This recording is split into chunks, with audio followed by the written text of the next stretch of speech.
that it doesn't originate with Christianity. Jesus is pulling on the Old Testament prophets. It originates with Judaism. What Christianity did is it took over the world. And so this Jewish idea of love your neighbor as yourself became a dominant paradigm. And obviously it takes a long time, like yeast working through dough, like the mustard seed growing, until we get modern ideas of equality. But I think very specifically, these have come from biblical and particularly Christian foundations. According to the biblical record. And this is the consistent motif throughout the Bible, is that women are to be subordinate to men. It's massively evident when you read the Hebrew Bible, the Old Testament. Where do we get the idea for human rights and human equality? You cannot cut open a human being and discover in their DNA human equality. It's not the sort of thing that Plato or Aristotle believed in. Of course, there are citizens and there are barbarians, and there are males and there are females, and there are slaves and there are free people, and we live within a hierarchy. And as Bart has already said about the paterfamilias, there is a person at the top of that hierarchy who is in this priestly role, who has incredible rights over the lives and bodies of everyone else, within that structure. And I guess I begin the book with equality because I want to go back to Genesis 1 and say on page 1, in the beginning, we've got male and female in God's image to have dominion over the world.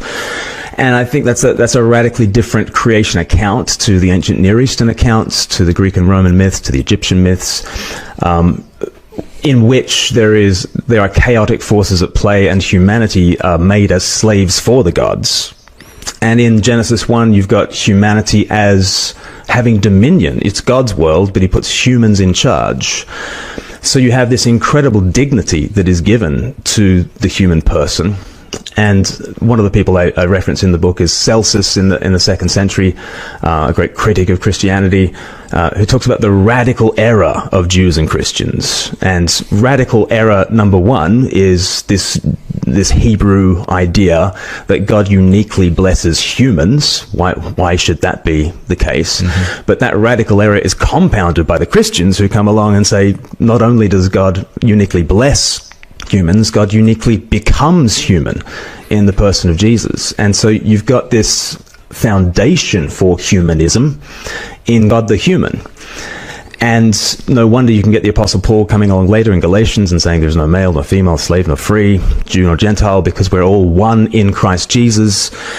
Modeled within the church, you start to get this idea of a different kind of family in which everyone, no matter their station, is a brother or a sister, and no one is Lord except Christ. And obviously, it takes a long time, like yeast working through dough, like the mustard seed growing, until we get modern ideas of equality. But I think very specifically, these have come from biblical and particularly Christian foundations. Glenn points to Genesis and early Christian teachings as the foundation of equality. But that doesn't hold up when we look at the facts.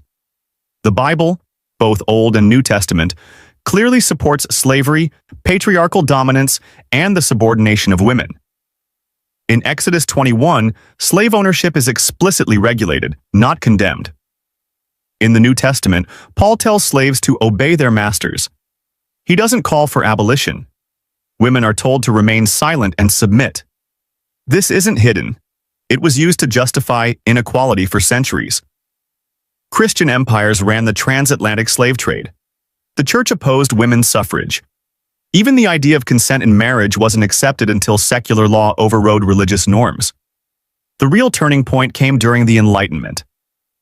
Thinkers like Voltaire, Paine, and Mary Wollstonecraft challenged religious authority and pushed ideas of freedom, equality, and universal rights, based on reason, not scripture.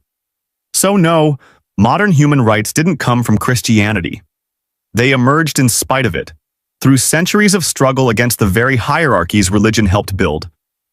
Let's hear what Bart has to say about that. When you go back to the creation stories, I think the most troubling thing is not Genesis 1, but Genesis 2, when you have the detailed description. I assume you're talking about the equality of humans, because Genesis 1 is not about equality of living beings, because the whole point is humans have the entire creation to be subordinate to humans. Dominion. And so the question is, are men and women created equally? And I get your point from Genesis 1.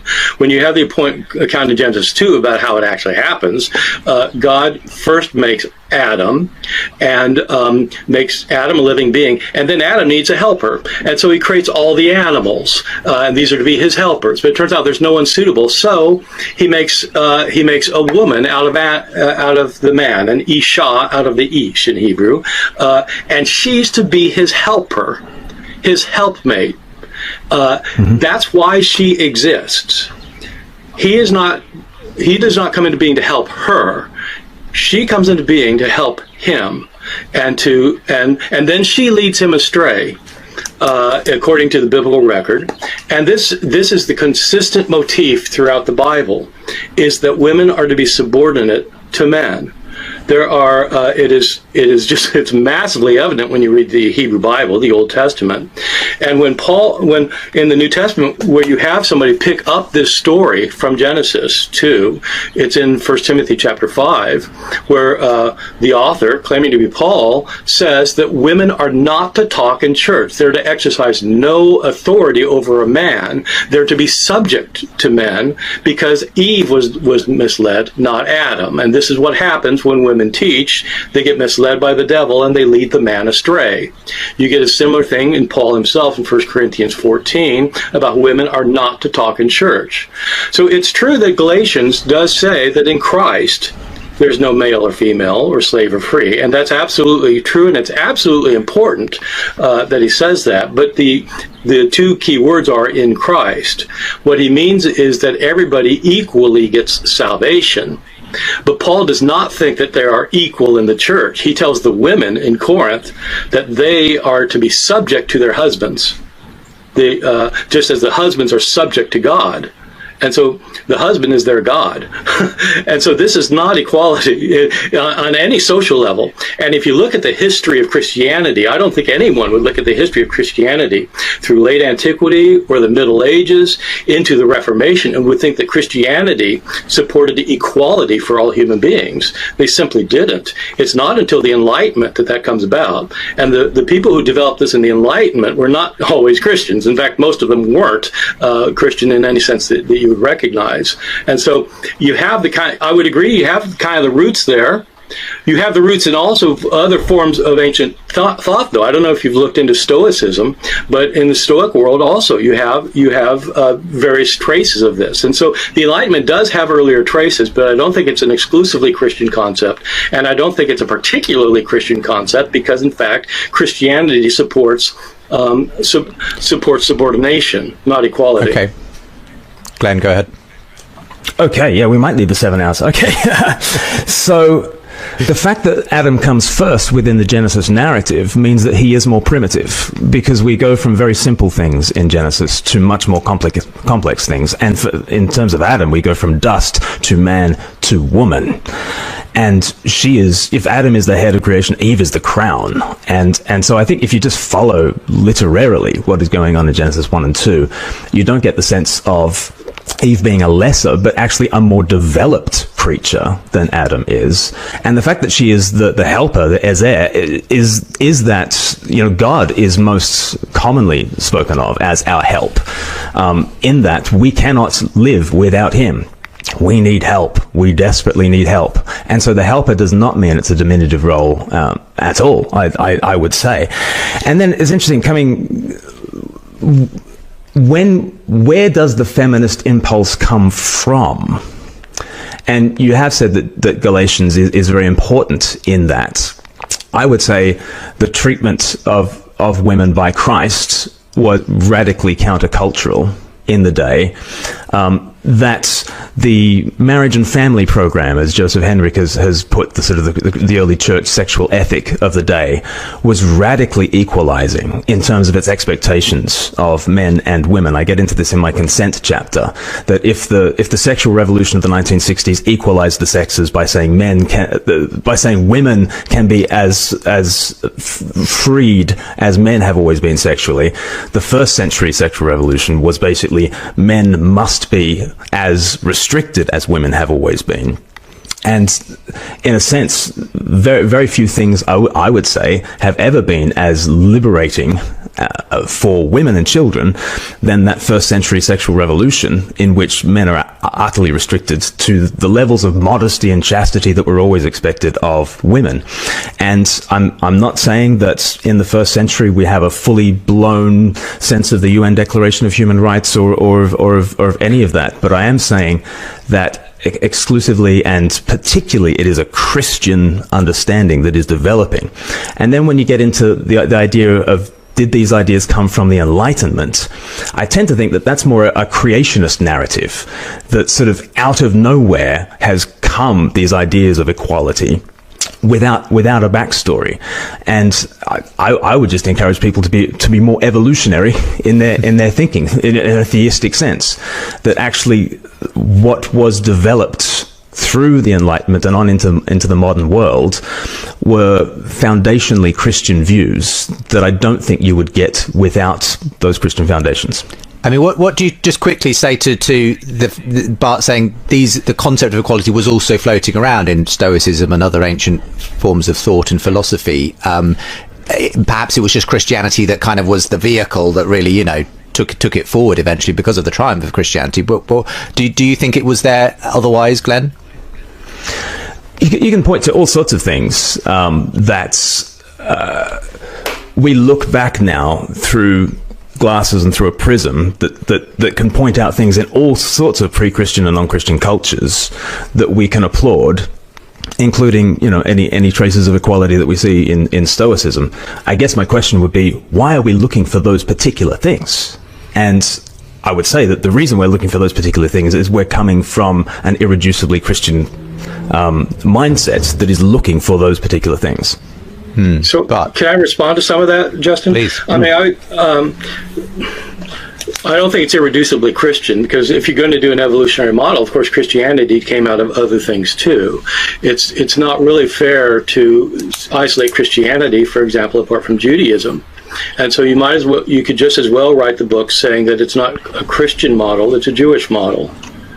So I think that the lens you're looking at as a Christian theologian is Christianity, but if you look at it historically, I don't think it works. When you look, and I don't think the Enlightenment came out of nowhere at all. I think there definitely were roots, and some of them were Christian, and some weren't. As to Adam and Eve, though, I've got to say I don't think the logic works. I love the idea that Eve is the pinnacle. That God saved the best for last. That's great. But if you follow that logic, what you're saying is, first God creates the other animals to help Adam. And if he's more primitive than Eve because he was first, that means he's more primitive than the animals, which means that spiders and snakes and aardvarks are superior to humans in that scheme. The animals are already there. He just hadn't named them. No, God made them in order to help him. That's why he made. God brought the animals to him, but the animals are created. After. The animals are created, at least in the first chapter of Genesis. The animals get created on whatever it is, day 4 or 5. I'm not talking about the first. As you know, look, this is another long issue. But Genesis 1 and Genesis 2 come from two different stories. Eve does not show up in Genesis 1. Adam and Eve show up in Genesis 2, and Glenn is presupposing Genesis 2, not Genesis 1, when he says that Eve came second. So I'm talking about what he's talking about, Eve coming second. She doesn't come second, she comes after the animals. And so she's superior to Adam because she was made as his helper. The animals are made as his helpers. They're not made. They were brought to him. They were brought to him. They weren't made. Okay. No, I'm sorry. That God makes the animals in order to help Adam. He names them, but they're only after they're made. Bart's completely right to highlight that Genesis 2 is deeply rooted in hierarchy, not equality. And the proof isn't just in the story, It's in how that story was used for centuries to justify male dominance and female subordination in Christian doctrine, law, and society. Take 1 Timothy 2:11-15, used for over 1,800 years to deny women leadership, silence them in church, and justify that their nature is more easily deceived. This wasn't fringe theology, it was mainstream. Influential figures like Augustine, Tertullian, and Aquinas all reinforce the idea that women were inferior by nature.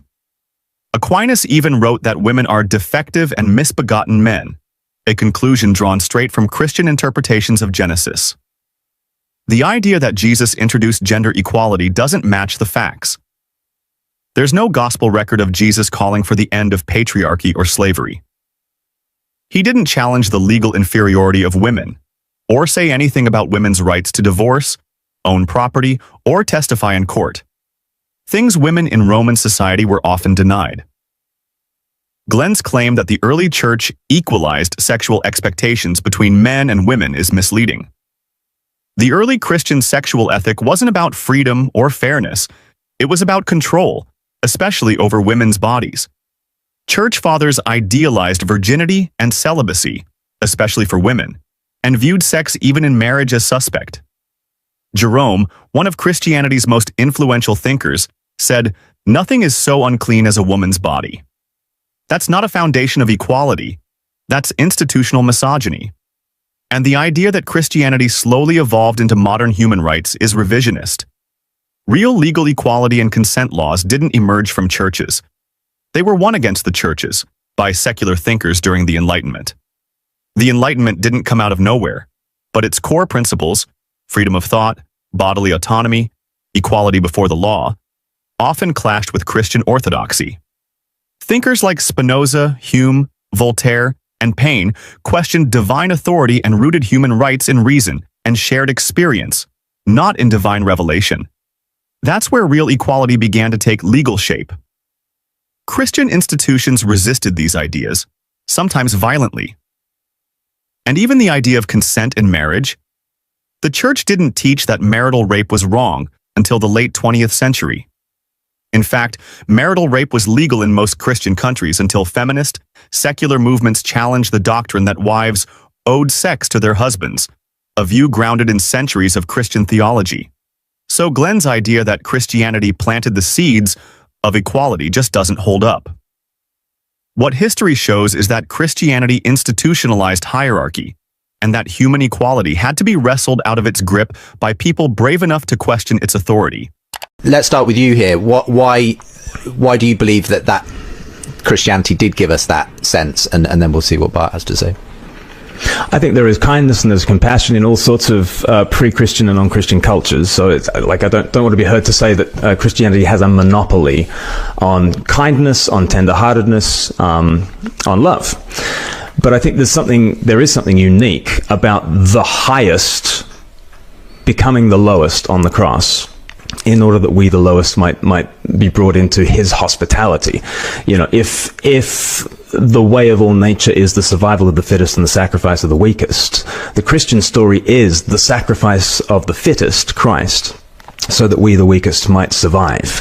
And I think whereas in the realm of nature it is tit for tat, in the realm of nature it is nature red in tooth and claw, there is something supernatural about the way of Christ. There's something against nature.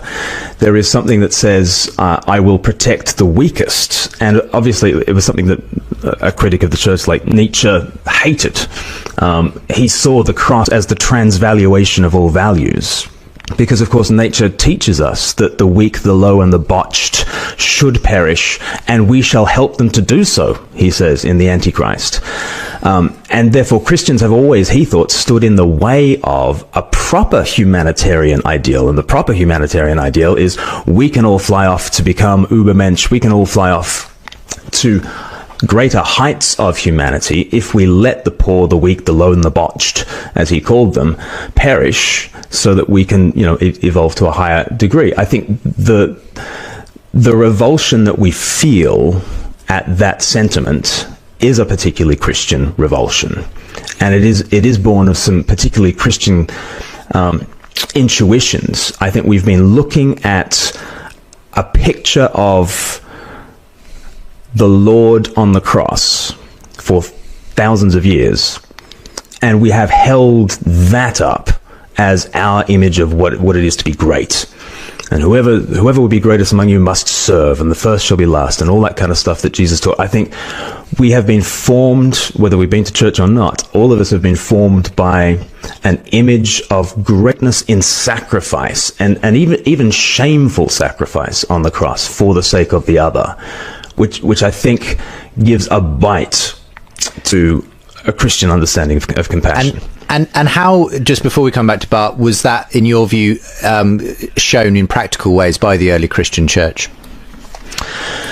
Hospitals, for instance, would be an interesting place to go. Now that the Greeks had their manuals of how Galen's four humours and how to be a physician and to help people, and the Romans had their sort of sick bays for the slaves and the soldiers, but that was to restore them to economic and military fruitfulness.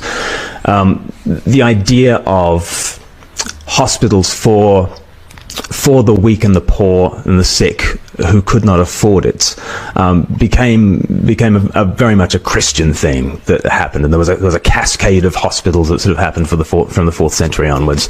Would be one kind of thing, or standing against abortion and infanticide, and not simply standing against abortion and infanticide, but taking the exposed infants and raising them in orphan care and that sort of thing. That would be another way of actually standing against the way of nature. I mean, it's interesting, and I'm sure you're familiar with this, Bart, that in those pagan cultures, it was legal, essentially, to abandon and expose, as it was called, infants who were unwanted economically, or because they were malformed or whatever it was. And as I understand it, Christians became to be known for people who would go to those places where they were traditionally left and took them in and adopted them and so on. For this is a part of a big picture that Glenn believes goes back to this idea of the God who was willing to be sacrificed and kind of upheld the poor and the lowly and so on over the powerful. What's your view on that as being the kind of the linchpin for where this central virtue of compassion as a value came from in Western culture? I've got two things to say about it. One is this is the one area of Glenn's book that I completely agree with in most ways. I would put it differently. The way not contradictorily, just a different way. My different way of thinking about it is, I actually deal with this in this book that just came out with Yale about my journeys to the afterlife, because some of them deal with these issues and the issue is that in the Roman world generally, the ancient world generally, the world generally, the ideology was one of dominance. That whoever was dominant, there were no ethical problems with the person who was dominating somebody. That's what they were supposed to do. And so a powerful village there was no ethical problem with destroying the village next door, if you're more, and killing all the men and enslaving all the women. There wasn't an ethical problem with that. Or empires. And so you can read through the moral discourses of Romans and Greeks, and they don't problematize that. They don't problematize slavery. Of course, I mean, the master is supposed to be master of the slave, and so slavery is fine. Yeah, of course. They're usually prisoners of war in the ancient world. It wasn't a race thing. It's just, you enslave people. And men were to dominate women economically, socially, culturally, politically, sexually. And so it was all domination, and Jesus preached service.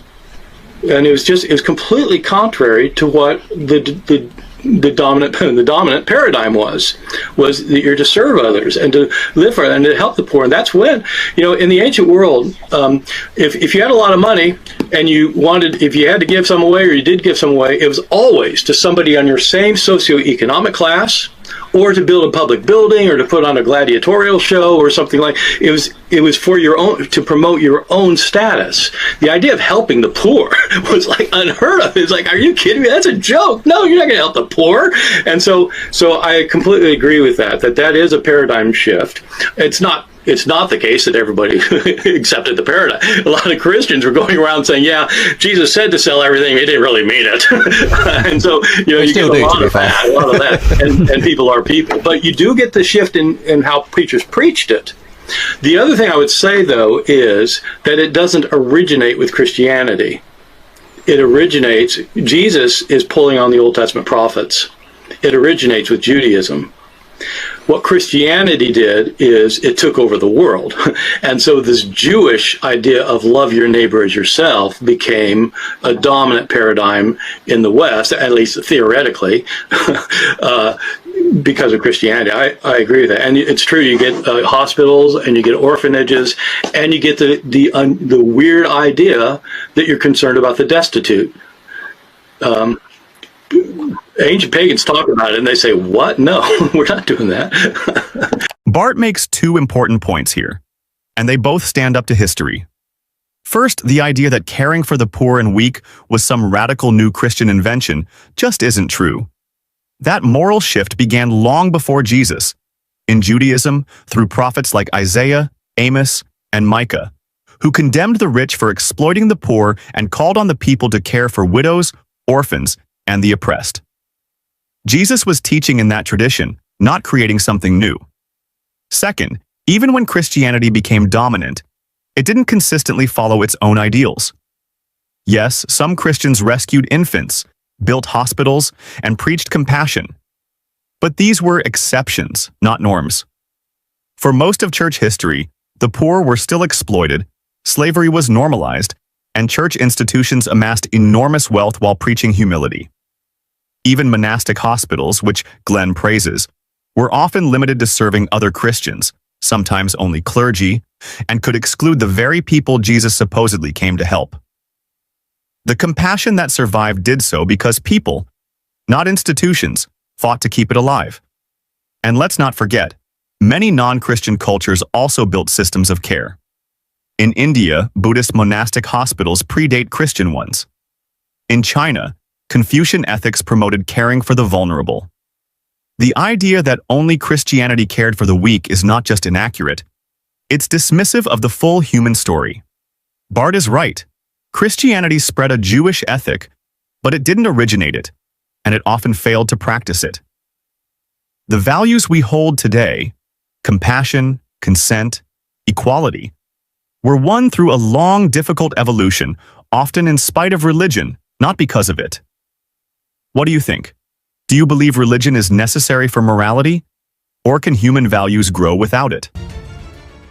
You both think or believe will happen after you die?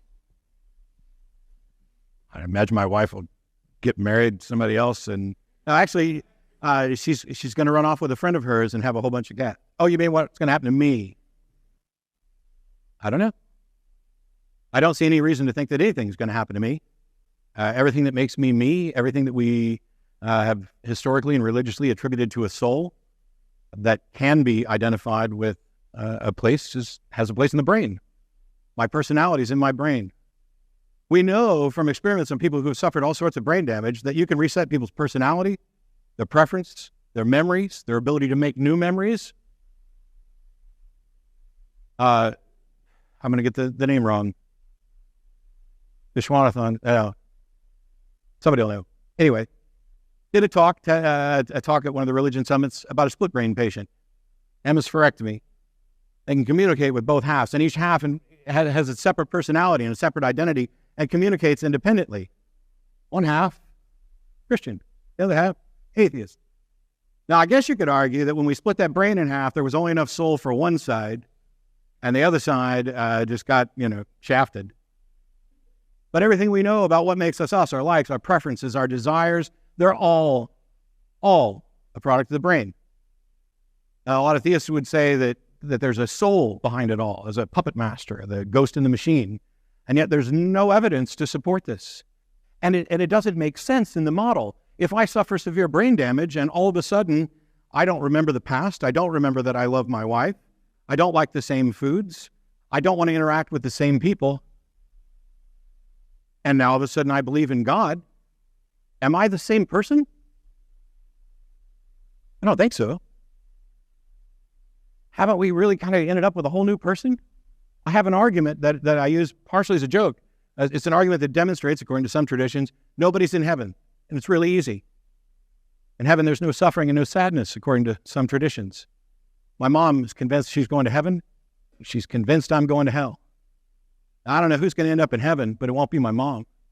There's no way my mom could be up in heaven, not suffering and not sad that her son is in hell. And if God does some kind of magic to take that out of her, it's not my mom anymore.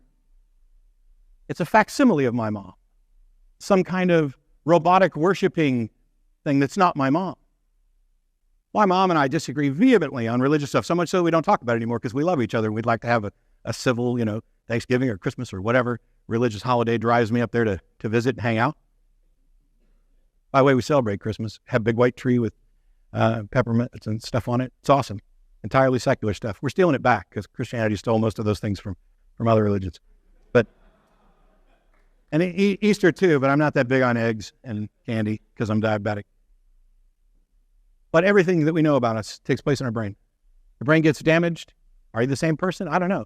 The math on souls is confusing. Sam Harris has talked about the math on souls for people who believe that zygotes get a soul because the embryo will sometimes split and then we get together. So when it splits, does it have two souls? And then when it comes back together, does it just have one? Or now do we have a body with two souls? Or do we not put a soul in until afterwards? Or does it happen when he breathes his first breath, as the Jews believed? It doesn't make any sense. The math on souls doesn't make sense. The science on souls doesn't make any sense. There's no reason to think that there's some kind of ghost dictating what goes on in my brain. We haven't even gotten into free will. Cliff keeps asserting that we have it. I'm not convinced we do, at least not in the sense that he's talking about. I don't know what's going to happen to me when I'm dead. I'm pretty sure my body's going to rot, my brain's going to stop working, and I will cease to exist.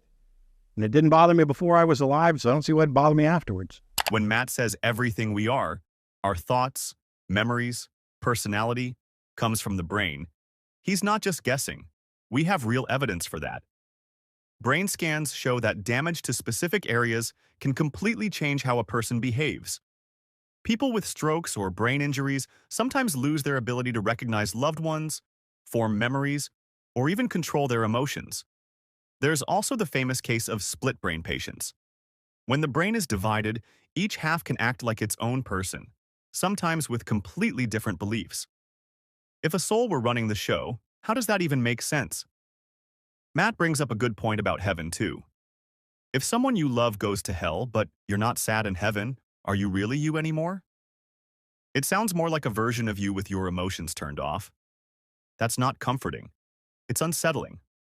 And scientifically, we've never found any evidence of a soul. No energy, no signal, no mechanism. It's all based on belief, not observation. Now, let's hear what Cliff has to say about this. Guys, we got to be honest with each other. If there is no God, we know exactly what happens when we die. If there is no God, there's no life after death. If there is no God, you are matter and energy. And when you die, the matter and energy fall apart. So let's not act like maybe there's life after death. No, that's illogical. If there is no God, when you die, when I die, we become fertilizer.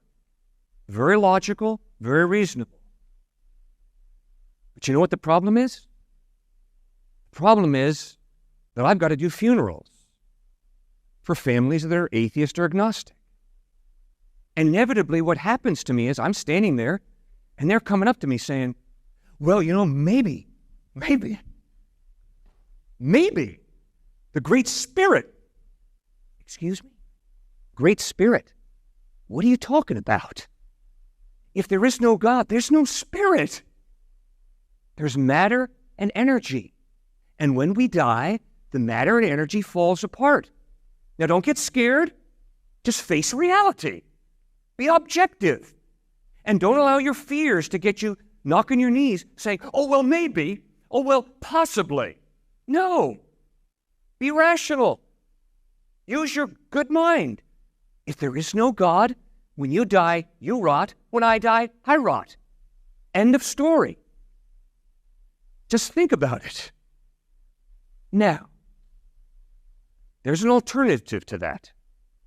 And the alternative is that if there's a supernatural God, then possibly there is life after death.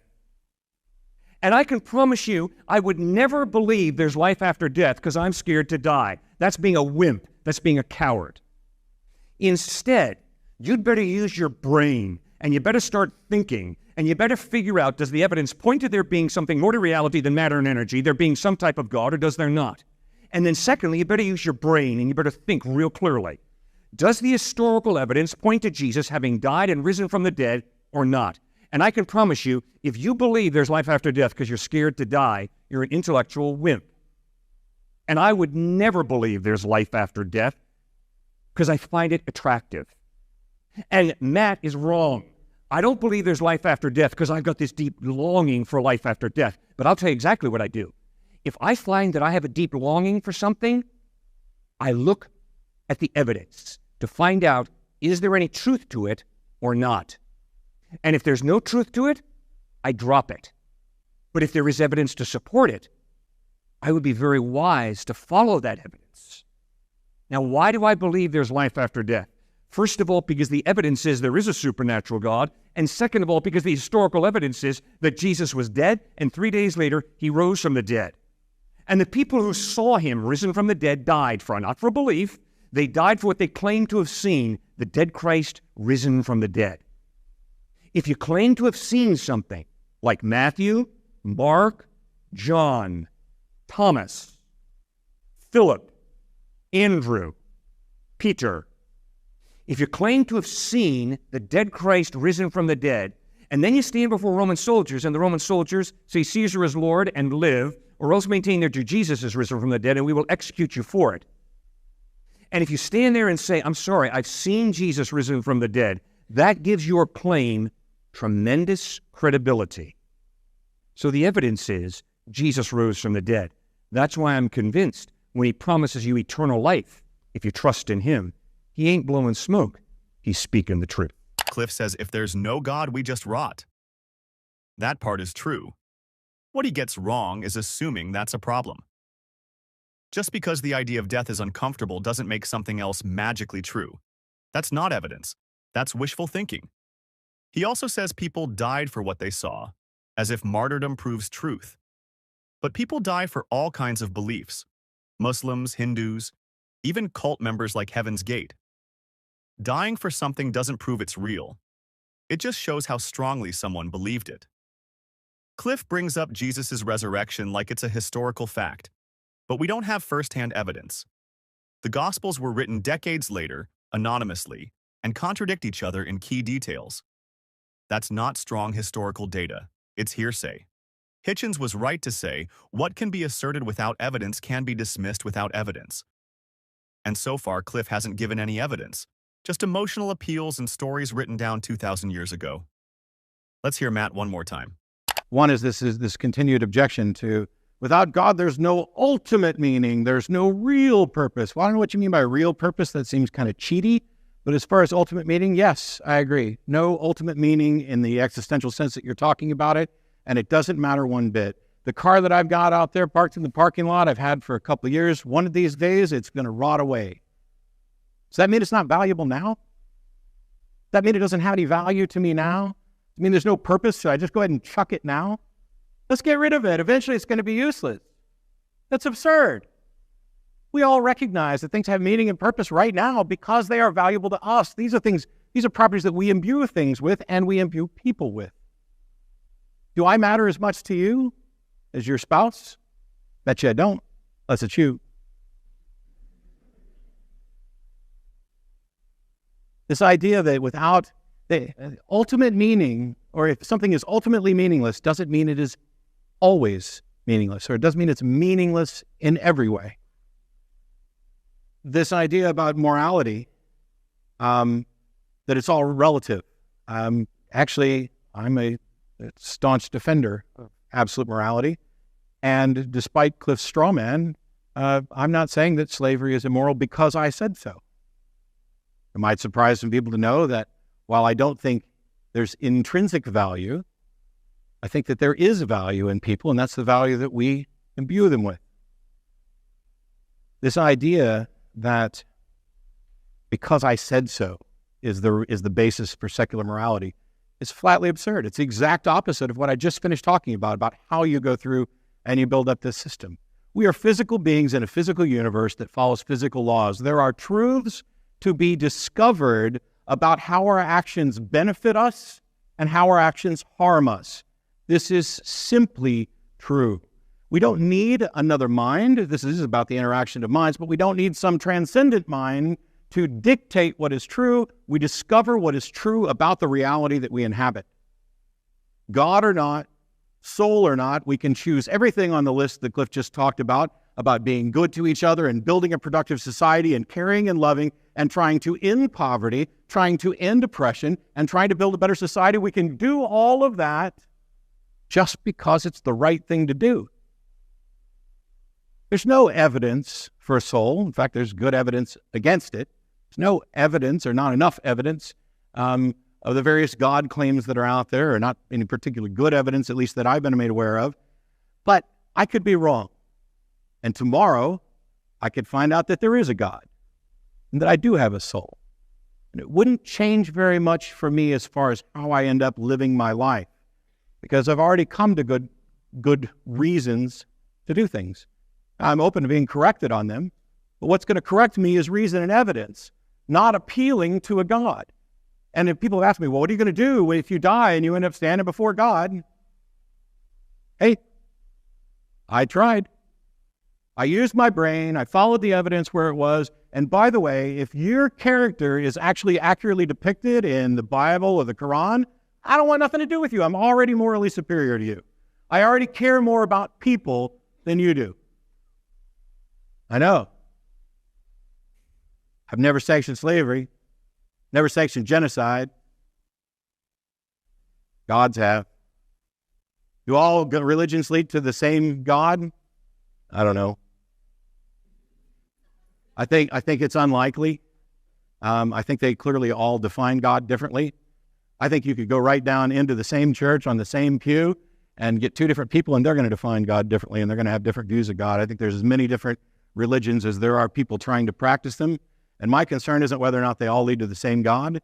It's what kind of world do they end up creating? Because why should I care about an afterlife that I don't know whether or not it exists when I've got a life that I know that I have, and I'd like to make it better? And if your religion is impeding on the ability of people who don't practice your religion, or those who do, from living the best life they can right now, then your religion's a problem.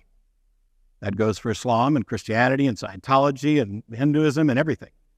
If you're advocating something that is detracting from the good of this world, you're part of the problem.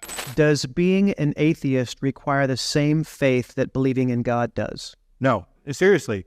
It doesn't require any faith to not believe something. It doesn't.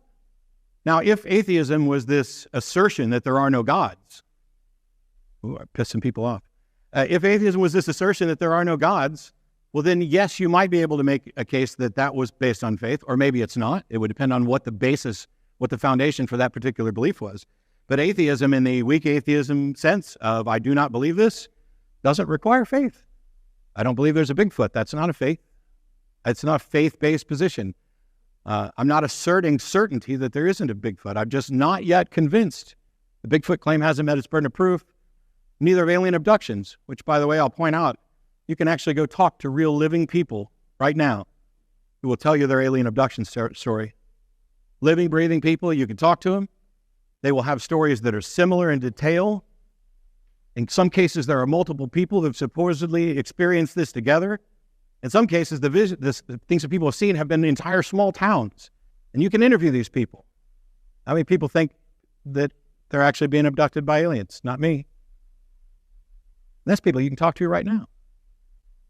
Somebody writes a couple books, in a couple thousand years, somebody could stand up and say, hey, look, I wouldn't believe it, but look at all of these accounts. These are firsthand people. They were interviewed by the news. We have a much better record of what was happening at the end of the 20th and beginning of 21st century than we do about what happened back when Jesus was supposedly alive, or back around the time that Hinduism was being formed. This is a real record. We even have video footage of people talking about how they came down. And then they'll start tying it together in an intricate little web, the same way conspiracy theorists do right now. Oh, there were lizard people in the government or crop circles out there. We don't believe any of that, I hope. I am at Texas State. I kind of respect you guys because I don't care about colleges, so we're not in any rivalry. UT. But we don't believe that. Why should we? And yet we're expected to believe what is potentially a more extraordinary claim and weaker evidence. There's nothing particularly extraordinary about a universe that's billions, 13.7 billion years old, that there might be some other life somewhere. I don't know. Probably unlikely they made it this far. No reason for them to pick out Earth because we're not special, despite what many creationists would have you believe. They've got this Wile E. Coyote god who straps on a hat and balances on a wire and goes through all... Matt makes a powerful case here. You don't need God to have meaning, purpose, or morality, and science backs him up. Studies in neuroscience, psychology, and evolutionary biology show that humans are wired for empathy, cooperation, and moral reasoning. Not because of religion, but because these traits helped us survive and thrive as social beings. Purpose doesn't have to come from some ultimate source to be real. It can come from love, family, creativity, curiosity, things we build and share. Just because something ends doesn't mean it was worthless. That's true for life, relationships, and even a good story. As for morality, Matt's right again. Objective moral systems can be built without appealing to a higher power. We observe the consequences of our actions. We learn what causes harm and what creates well-being. That's reason. That's evidence. And that's enough. Matt doesn't pretend to have all the answers. He just refuses to accept bad ones. He's willing to change his mind, but only for a good reason. That's intellectual honesty. And that's the foundation for a better world. So here's the question. If the life you're living now is the only one you're sure you have, what are you doing to make it count? Like this video if you found it thought-provoking. Subscribe for more honest debates and evidence-based commentary. You keep a thought or a belief in a higher power, people are more inclined to entertain these concepts of science and to take in the understanding of what has been observed and documented and written about among scholars and academics. And there's more people accepting that. If you look at the number of agnostic people now as opposed to 20, 30 years ago, it's rising, it's changing. And I think there's also, because of you and because of Neil deGrasse Tyson and Sean Carroll and all these other people that are public intellectuals that are discussing this kind of stuff, people like myself have a far greater understanding of this than I think people did 30, 40 years ago. Yeah. And that trend is continuing, I think, in a very good direction. Yeah. I mean, I don't, what we should say is that science, we don't know all the answers. So we don't know where the laws of nature came from. We don't know why the universe began in the way that it did, if indeed it had a beginning. So we don't know why the Big Bang was very, very highly ordered, which is ultimately of order at the start of the universe, which is really the reason that we exist. That's the reason, because the universe began in a particular form. We don't know why that was. So we will probably find out at some point, and it'll be something to do with the laws of nature. But so I'm always careful. I don't want to. Science can sometimes sound arrogant, right? It can sometimes sound like it's the discipline of saying to people, well, you're not right. Yes, yes. And it's not the discipline of saying you're not right. It's saying this is what we found out. Yeah. So I like to say that it provides a framework within which, if you want to philosophize or you want to do theology or you want to ask these deep questions about why we're here, you have to operate within that framework because it's just an observational framework. Yes. So everything we've said is stuff we've discovered. It's not stuff that someone made up, right? We understand nuclear physics. We can build nuclear reactors, for example. So we understand the physics of stars. So we understand that the stars built the carbon and oxygen, and we know how they did it. We can see it because, as I said before, to be humble when you're talking about science. And you're not saying this is the way that it is. I mean, you are in a sense, but it's not able to answer ultimate questions at the moment. It's not able to answer even whether the universe had a beginning or not. We don't even know that. And I gave a talk to I was asked to give a talk to some bishops in the UK about cosmology, and I said, yeah, that'll be great fun. And so I went and gave them this talk, and at the end I said, I've got some questions. So if the universe is eternal, and it might not have had a beginning. If it's eternal, what place is there for a creator? That's a good question. Right. They didn't have an answer, of course, right? An eternal creator. But I think that it might be eternal, and we might discover that. So we don't know at the moment, but we might. So I think my point is that these other human desires, it's very natural to religion's a natural thing, right? People, you see it all across the world in all different cultures. Concepts of science and to take in the understanding of what has been observed and documented and written about among scholars and academics, and there's more people accepting that. If you look at the number of agnostic people now as opposed to 20, 30 years ago, it's rising, it's changing. And I think there's also, because of you and because of Neil deGrasse Tyson and Sean Carroll and all these other people that are public intellectuals that are discussing this kind of stuff, people like myself have a far greater understanding of this than I think people did 30, 40 years ago. Yeah. And that trend is continuing, I think, in a very good direction. Yeah. I mean, what we should say is that science, we don't know all the answers. So we don't know where the laws of nature came from. We don't know why. Rogan points to the rise of agnosticism and the influence of public voices like Neil deGrasse Tyson and Sean Carroll. He notes that people are leaving organized religion in large numbers and turning towards science for understanding. The data supports this. In the United States, around 6% of adults identified as unaffiliated with any religion in the early 1990s. Today, that number is close to 30%. In the United Kingdom, surveys show nearly half the population now identifies as non-religious. These changes reflect a cultural realignment taking place within a single generation. Cox stresses that science does not claim complete knowledge. The origins of natural laws remain an open question. The early order of the universe is still under study. Researchers are exploring models of a cyclic universe, investigating entropy, and analyzing cosmic background radiation.